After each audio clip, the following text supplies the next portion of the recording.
À Beach, le dernier conseil municipal de l'année a eu lieu hier soir et Thibaut, tu voulais revenir sur 2 points en particulier. Oui, bien que la séance n'ait pas duré longtemps, il y a eu des échanges autour de certains points à l'ordre du jour. On commence tout de suite avec le point sur les subventions 2022 aux associations. C'est l'adjoint en charge des associations, John Pierrot, qui l'a présenté. Et ce qu'il en ressort principalement, les dépenses des 9 associations de la ville de Beach ont considérablement augmenté par rapport à l'année 2021. Alors le nombre de membres n'en est pas forcément la cause. Je prends pour exemple l'escrime tir, qui est passé de 117 membres en 2020-2021 à 110 membres en 2021-2022 et dont les dépenses sont passées d'environ 28 000 à 41 000 euros. Au total, sur l'année 2020-2021, étaient dépensés environ 180 000 euros des associations et sur 2021-2022, plus de 280 000 euros. Et alors du coup, cela donne quoi du côté des subventions ? Pour le fonctionnement de base, l'enveloppe sera de 17 800 euros répartie entre les 9 associations. Une autre partie sera versée en 2023 en fonction des projets proposés par les associations. Alors est-ce qu'il y a eu des discussions sur ce point ? Il y a eu notamment un vif échange entre Pascal Leichnam, membre de l'opposition, et le maire de Beach, Benoît Kiefer.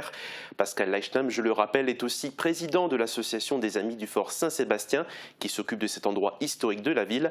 Je vous propose d'écouter sa première intervention sur ce sujet. Il fait référence à son association. Ça fait 2 ans que j'observe, et donc ceux qui font vivre un bien communal ne demandent pas de subvention, on les embête quand ils veulent faire une activité. Et je pense que quand on est maire, on prend de la hauteur quelque part, on est au-delà des guéguerres politiques. C'est pas parce que j'étais une fois opposant où on s'est présenté à l'élection municipale qu'il faut régler ses comptes à ce niveau-là. Quand on est élu, on respecte le texte, on respecte la loi et on respecte le droit. Ce que vous ne faites pas, monsieur Leichnam. Sur ce point, le maire fait évidemment référence à la position qu'occupe Pascal Leichnam dans l'association. Le conflit a tourné notamment autour du statut de l'association des Amis du Fort Saint-Sébastien qui n'est pas en règle d'après le maire Benoît Kiefer, notamment pour pouvoir accueillir du public sur site. Il était aussi question des animations sur le fort. Je vous propose d'écouter un second échange. On a quand même fait une activité au mois de septembre pour la journée du patrimoine, où vous nous avez autorisé de faire la journée du patrimoine, et après, quelques mois après, on refuse pour une question de sécurité. On a toujours eu une commission de sécurité. Vous n'étiez pas dans les clous. Vous n'étiez pas dans les clous. Donc, encore une fois, vous n'étiez pas dans les clous et vous le savez. Et vous le savez. Non, c'est en dehors. Vous n'êtes pas dans les clous. Ce que vous avez fait avant, vous avez fait intervenir des commissions où il y a des gens en interne, soit des agents, soit des élus qui sont intervenus. Vous étiez hors la loi, totalement, parce que ce sont des externes. Non, non, non, non. Et la sous-préfète le sait très bien. Et vous le savez très bien. C'est pas parce que vous avez fait des choses avant que c'était forcément juste. Aujourd'hui, vous occupez un bien communal sans convention que vous voulez absolument pas signer. Vous êtes revenu 20 fois dessus. Vous êtes venu me la donner au mois de juin sur des points sur lesquels vous savez très bien que je ne signerai pas ça, que je n'accepterai pas ces points-là. Oui, parce que je n'accepterai pas. Donc on a fait des yo-yo pendant 2 ans avec les différents adjoints aux animations, etc. Et vous voulez rien signer. Pascal Leichnam a également évoqué des travaux de sécurisation que l'association a payés de sa poche, mais le maire Benoît Kiefer a précisé qu'aucune demande de travaux n'a été faite de la part de l'association. Le maire a également rappelé que l'association n'a pas la labellisation de mission d'utilité publique octroyée par la préfecture. Et je finirai sur ce point sur un courrier que la sous-préfecture a envoyé au président de l'association, Pascal Leichnam, sur sa demande d'autorisation de l'organisation de la manifestation. Le courrier précise, je cite, « Ce site, constitué notamment d'un bâtiment utilisé de longue date, n'a en effet jamais fait l'objet d'une quelconque reconnaissance au titre des ERP. Je rappelle, ERP, ça veut dire établissement recevant du public.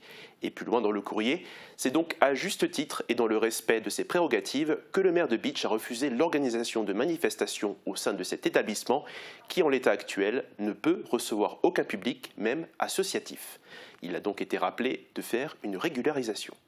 Donc voilà pour ce point détaillé sur les associations. Et donc maintenant, tu vas nous parler du centre-ville de Beach. Oui, une nouvelle étape a été franchie dans la requalification du centre-bourg de la ville de Beach, l'attribution des marchés. Chaque lot des travaux a trouvé son entreprise. Il y a 5 lots au total, les travaux de voirie et de réseaux humides, le génie civil, réseau sec et d'éclairage, les parachèvements paysagers, la serrurerie, métallerie et les travaux de fontainerie.